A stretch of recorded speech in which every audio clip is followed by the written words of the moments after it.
ladies and gentlemen. Thank you very much for inviting me here to speak to you.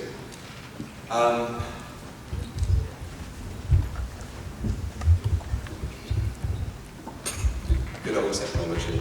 I'll do what I do best. Thank you very much for my introduction. Yep, worked in the security industry for the last 20 years. I originally did an apprenticeship at British Aerospace in the Dynamics division in electronics. I then moved out. I found that very boring. I wasn't the best designer, and there were many people far brighter than me.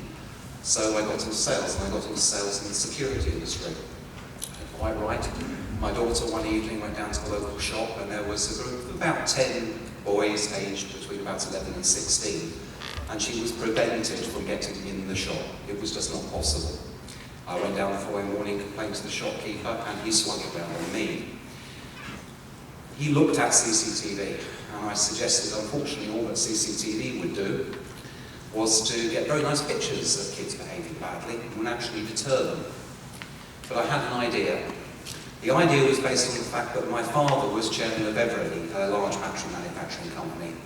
And when I was 13, I visited the factory and came across a technique called ultrasonic welding, a method of using high-frequency sound to glue plastic components together using friction.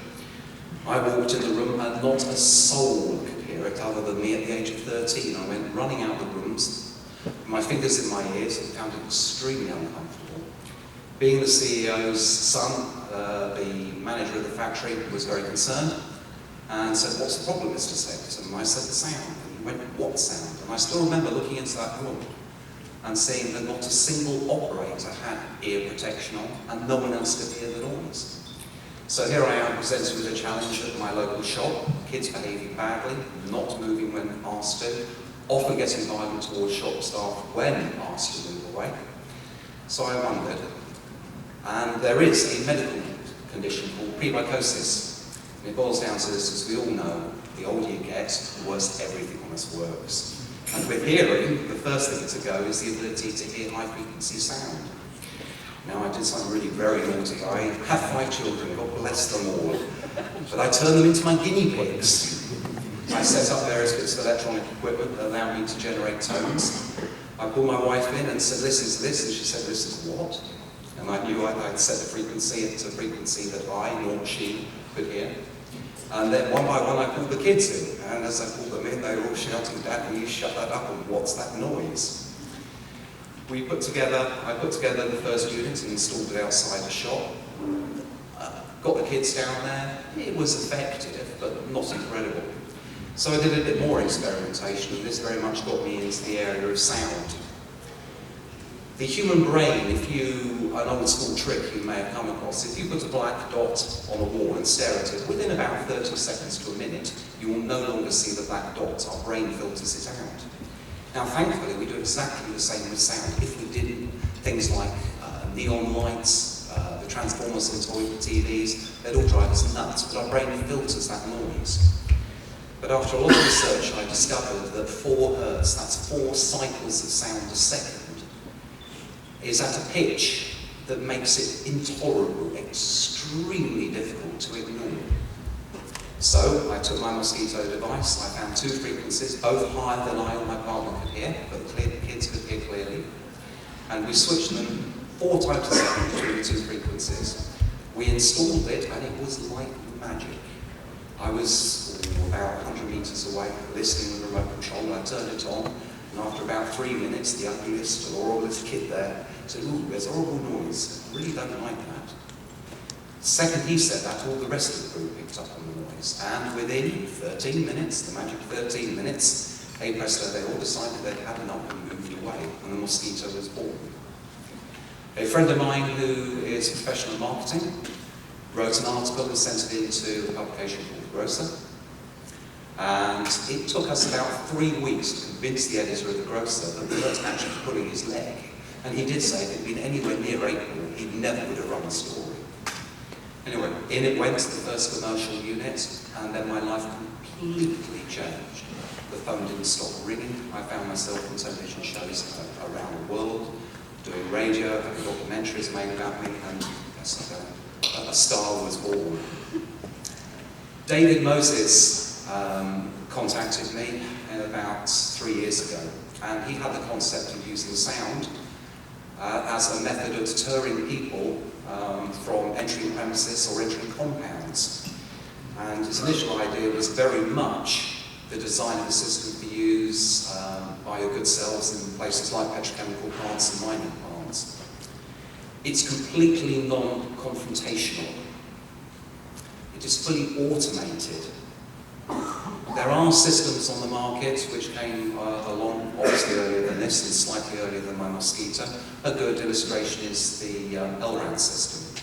Very high power speaker system, being used very successfully on things like cruise ships and to deter pirates. But the big problem with it, not only is its cost, but also it is extremely narrow field. Now, for its military application, that's very useful because it does allow you to pinpoint someone within a crowd. That isn't going to be a lot of use along a perimeter fence in some godforsaken compound in the middle of nowhere. So he looked around and discovered another product manufactured in Norway, a speaker, electronic sounder, very high volume, extremely unpleasant, but it was the design of which really designed for home security and small commercial security applications. The device will run for about 5 minutes and then needs to recharge for the best part of 12 hours afterwards. It isn't designed for external use, and it really isn't up to the job of living outside, especially with bricks and maybe even bullets are fired at it. As a result, working with the Moses Consulting, we put together a sounder which runs at 130 dB. Now, within UK and Europe, 130 dB is the absolute maximum sound you are allowed to generate that is considered safe. Over 130 dB, you run the real risk of deafening people. LRAD, for instance, runs up to very nearly 150 dB. It has its uses, but it couldn't be used in this sort of situation. So we built the sounder, and I spent the next 3 months developing the tone. Now again, from the science of my Mosquito, I knew that 4 Hz was a very useful frequency to use. And there are also several other. 32 kilohertz actually makes the inner bones of your ear vibrate. 7.5 kilohertz actually makes your eyeballs bounce up and down in your sockets. We put this together. I have damaged my hearing a little bit because I've had months of this. I laugh because as soon as I turn it on, anyone within 20 or 30 feet of me immediately screams at me to turn it off. The whole system, as I said, is automated. It uses state-of-the-art passive infrared or infrared detectors. We also have a belt unit that security guards can wear, which means that they can go up and down the perimeter without the device triggering, so it allows for safety of staff. But if you're an intruder, as you come up to the fence, once you get to within about 25 feet of the fence, 3 of these sounders will go off, and the noise bluntly is horrific. Now, if you are a criminal attempting to enter a compound, if you are going to be robbed of the ability to hear, they may have to put on hearing protection, but of course that still robs them of the ability to hear. That is going to make them extremely wary about entering a compound. We also build on top of it, for use obviously in the dark, a 1.5 kilowatt strobe light. So now not only are you deafened, but you're also blinded by the strobe. Now, we're keeping below the 130 decibels, so the unit is completely safe. It is automated, so there is no confrontation. The device will turn itself on and off as required. Now, hopefully what I can bring up is a short video, and I'll let it speak. Oh, she's alive, here we go.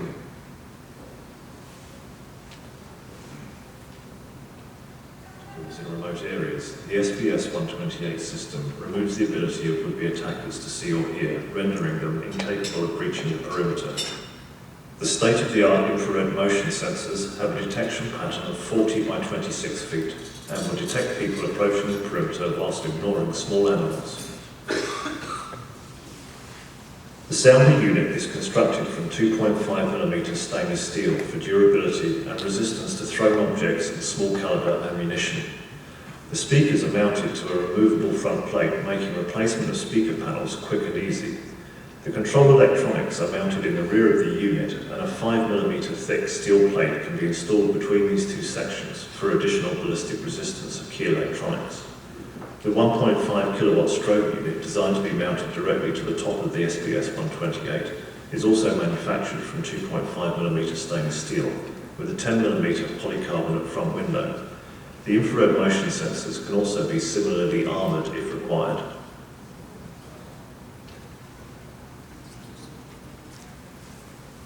Work crews and guard patrols are issued with a belt-worn radio frequency identifier that deactivates the motion sensors in the immediate area, allowing them to move around freely without activating the system.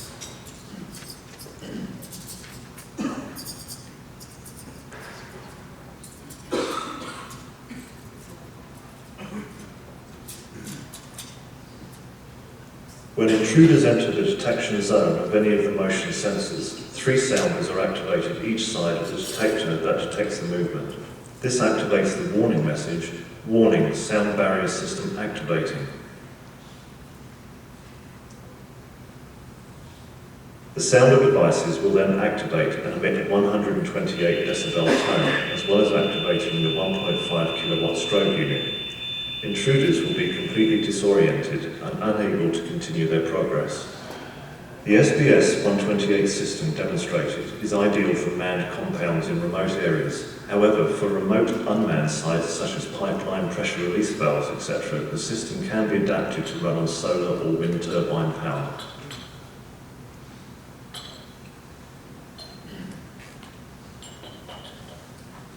There we have obviously a short video. I'll tell you a little bit about the unit. For a start, it is solid state. Most systems of this sort of volume rely on 1 or 2 technologies. They either use good old-fashioned speakers, or they use some motor-driven vane.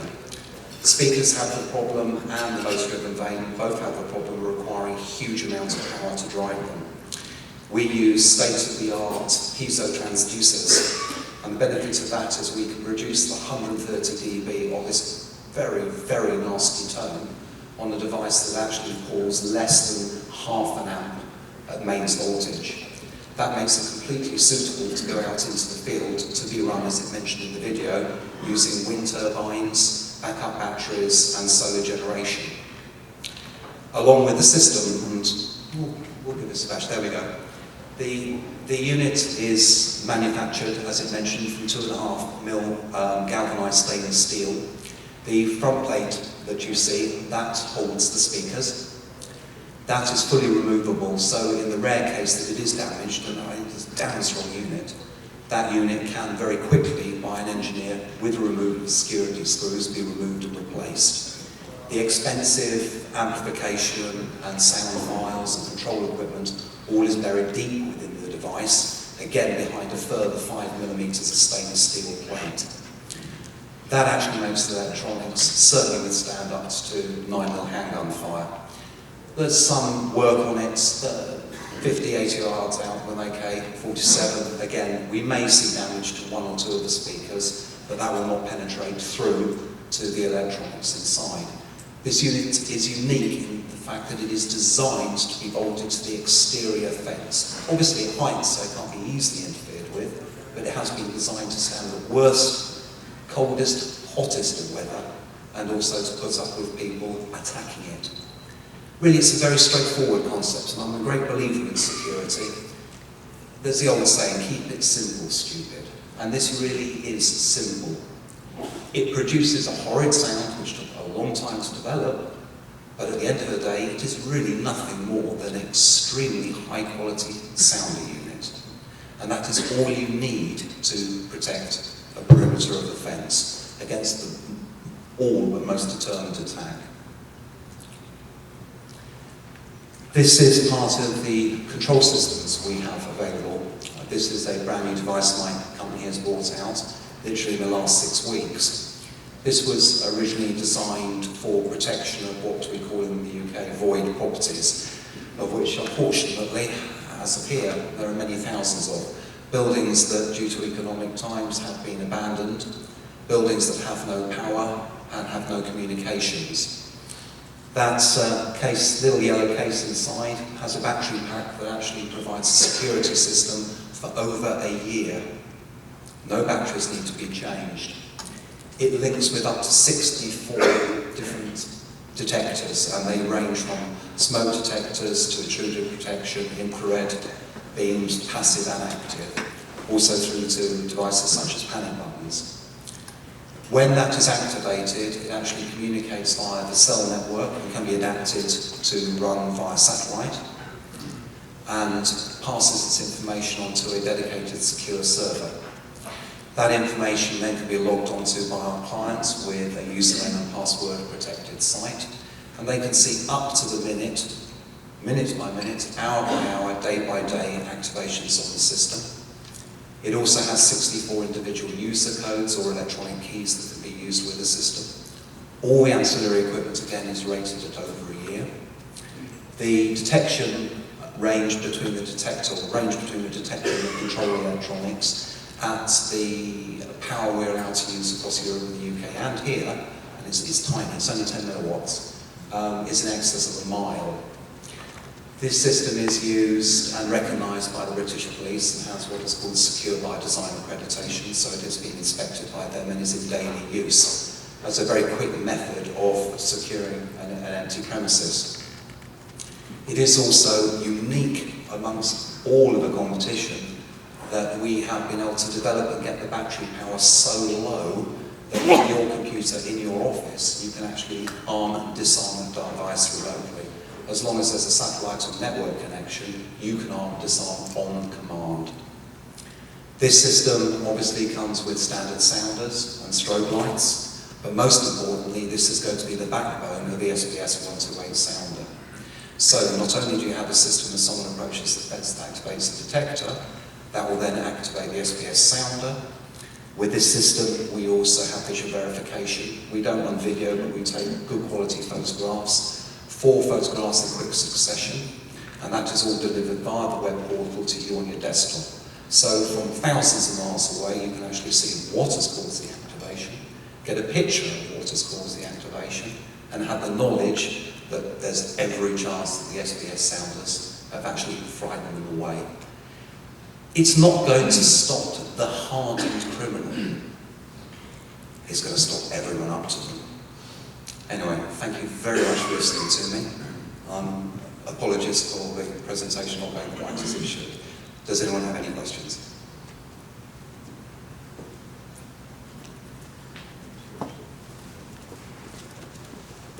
Any questions?